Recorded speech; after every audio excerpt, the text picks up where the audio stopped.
നമ്മുടെ കലാരംഗത്തെ നമ്മുടെ കഴിവുകൾ പ്രോത്സാഹിപ്പിക്കണമെന്നാഗ്രഹിക്കുന്ന എല്ലാവരും അതിനോട് യോജിക്കും എന്നെനിക്കറിയാം.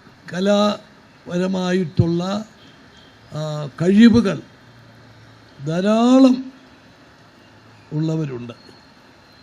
അവരെ എല്ലാ വിധത്തിലും പ്രോത്സാഹിപ്പിക്കാനുള്ള ബാധ്യത നമുക്കുണ്ട്. ഹാൻഡിക്രാഫ്റ്റ്സ് കോർപ്പറേഷൻ ലാഭമല്ല ഗവൺമെൻറ് ലക്ഷ്യമാകുന്നത്. പക്ഷെ അതേ സമയത്ത് വ്യക്തമായൊരു ലക്ഷ്യമുണ്ട്. ലാഭം ഞങ്ങൾ കണക്കാക്കുന്നില്ല, പക്ഷേ ടേൺ ഓവർ നോക്കും, ടേൺ ഓവർ കൂട്ടണം. കാരണം കലാകാരന്മാർക്ക് ഇതിൽ നിന്ന് കൂടുതൽ വിറ്റുവരവുണ്ടായാലേ അവർക്ക് അതിൻ്റെ വിഹിതം കിട്ടുകയുള്ളൂ. അപ്പം ലാഭം മുഖ്യ പ്രശ്നമായി കാണുന്നില്ല, പക്ഷേ ടേൺ ഓവർ കൂട്ടി അത് കേരളത്തിനകത്തും കേരളത്തിന് പുറത്തും ഇതിൻ്റെ വിൽപ്പന വർദ്ധിപ്പിക്കാൻ സാധിക്കത്തക്ക വിധത്തിലുള്ള പരിപാടികളാണ് നമുക്ക് ആവശ്യമായിട്ട് ഉള്ളത്.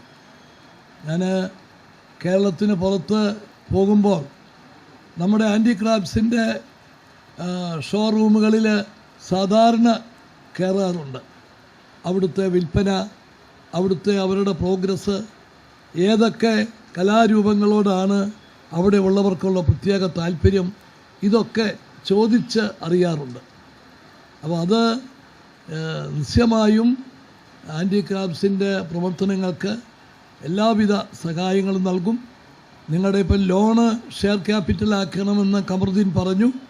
അത് വ്യവസായ മന്ത്രിയുമായിട്ട് ആലോചിച്ച് ആ കാര്യത്തിൽ ഒരു തീരുമാനം ഉണ്ടാക്കാം. ഗവൺമെൻറ്റിൻ്റെ സപ്പോർട്ട് എപ്പോഴും ഉണ്ടാകും.